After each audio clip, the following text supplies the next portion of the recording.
Now, when we're talking about points and miles, we're almost always talking about flights and hotels and how to use your points to get those things for free. But today we're actually going to talk about some other things you could use your points for that are actually a great value. One of my students just told me that her son had a 30th birthday and she flew to Charleston and surprised him with a Jeep Wrangler rental car that she got for free and a luxury sailing cruise that she also got for free and just had to pay the tip because she used points for those experiences. She took something that might have been just a nice visit to her son's and really leveled it up because she used her points for ancillary things that you might not even be considering. Because she's in my program, the Travel More Method for Widows, she's really learned how to use her points and how to know the systems so that she could make the most of them. If you're interested in applying to join us, the link is down below. I would love to hop on a call with you to hear about your travel goals and how I can help get you there. So the one thing I see the most frequently with people who are just sort of dabbling in points and miles is that they get a card, they earn some points, they get that sign-up bonus, and then they feel like, I'm doing it. I am a points person now. Yes, you are. You're on the way, but there is still so much to learn and so much that you might not yet understand about what you can actually do with those points. Because yes, getting free flights and free hotels is amazing, but it might not always be the thing you need. You might also need a rental car. You might want to go on an excursion. You might want to go to a concert or a baseball game. I actually remember the moment that I was like, oh, I didn't realize you could do this with points. I was at work and distracted because I was excited about having points and the summer was coming and we're huge baseball fans. So I was like, maybe I'll take the kids to a Cubs game. And I started looking and then I realized that Capital One actually has special experiences and tickets for Capital One cardholders. And you can get baseball tickets on points, which I had no idea. The tickets were going for about $50 per person, and they were offering them for about 25,000 points. I was so excited because $50 per person for 3 people is a really quick $150 to spend versus if I spent some of my points, now they were literally free and we were getting a day at the ballpark for just the cost of food and maybe transportation. Going to see a Cubs game can easily rack up like $300, so this was a huge win to me to be able to actually get those tickets for free. When I first got my Capital One Venture X, I had spent a little bit of time just looking into what is available and realized pretty quickly that there are a lot of things. So sometimes those are things that aren't travel related at all, like the Cubs game, but they also have concert tickets and different dining experiences,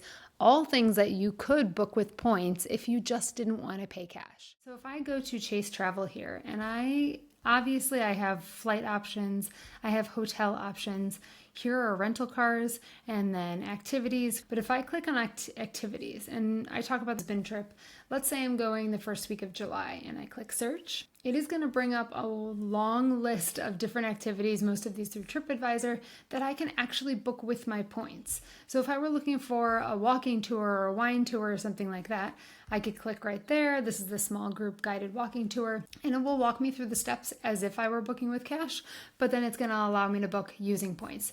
So $26 per traveler or just 2,600 points per person to book this trip. So that is a very minimal amount of points, and it just feels like you get this amazing experience for totally free. Another option is to look at Capital One's travel portal. And if you go over here to the rewards section, you can see right here where it says entertainment.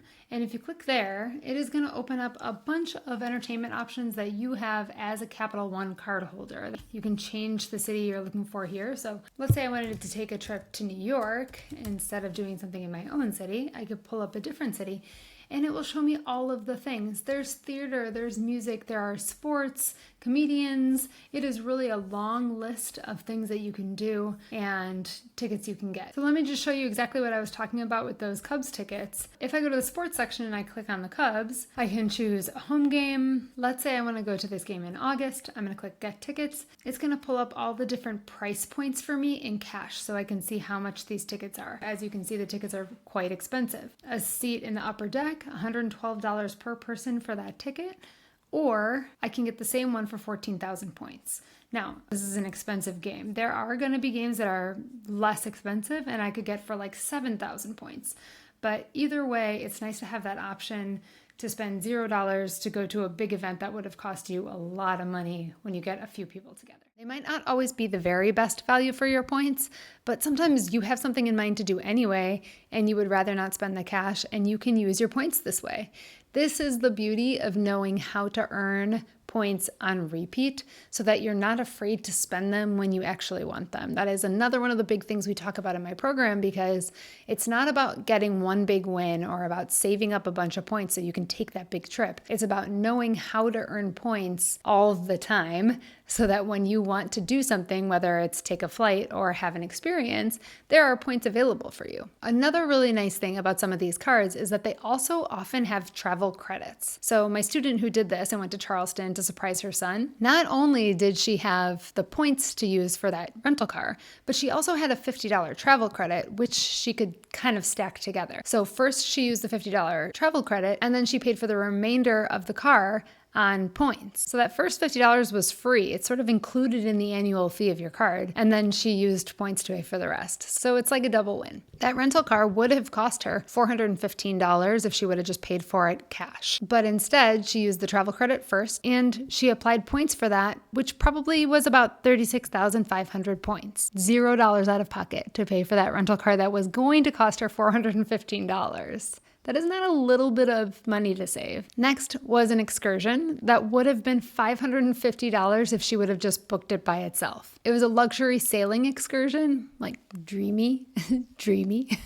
And she booked this one through the Chase travel portal. So for that $550 sailing trip, she paid only the tip to the captain of the ship. $550 down to $0. This is real money we're talking about and real experiences. And I think this is one of the things that I really love the most about points and miles, because for me, it's been really eye-opening what you can do with your travel experience when you're not paying for everything, right? If you pay for flights and you pay for hotels and you have to pay for every tour and every excursion, things add up really quickly. So for me personally, what I would do is we'd fly to a place and then I wouldn't even consider like taking a tour or a luxury sailing trip.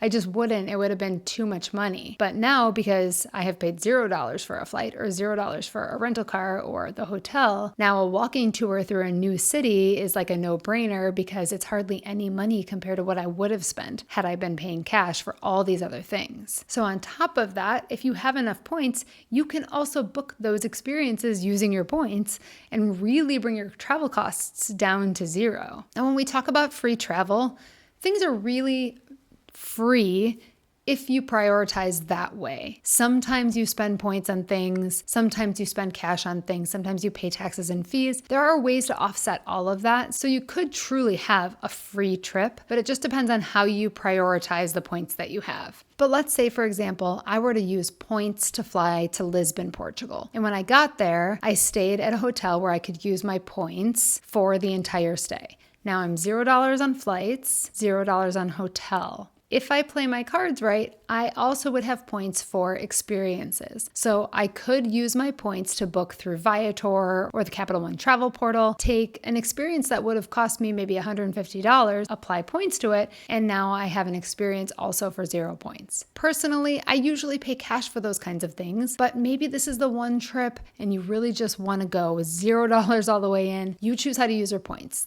That is the beauty of this. There's no one right way to do it. You just do it the way that works best for you, your budget, and your dreams and desires and goals. There's a phase in my program that I call Free to Fly, and this is really what it's about. It's about learning that this system is repeatable and learning how to do it so that it changes your travel future, not just for one big trip. It changes the way you look at travel and experience travel while you're actually doing it, because you have a whole bunch of points available to you to use in whatever way makes best sense for you. Again, if you're interested in learning more about this and having somebody walk you through it, hold your hand through the process, somebody to bounce ideas off of, I would love to be that person for you. The program is called the Travel More Method for Widows. The link to apply is down below, and I really look forward to seeing you on a call and hearing what are you using your points for. Leave it in the comments down below. Maybe it's something I haven't even thought of. We can learn from each other. Okay, have a good week.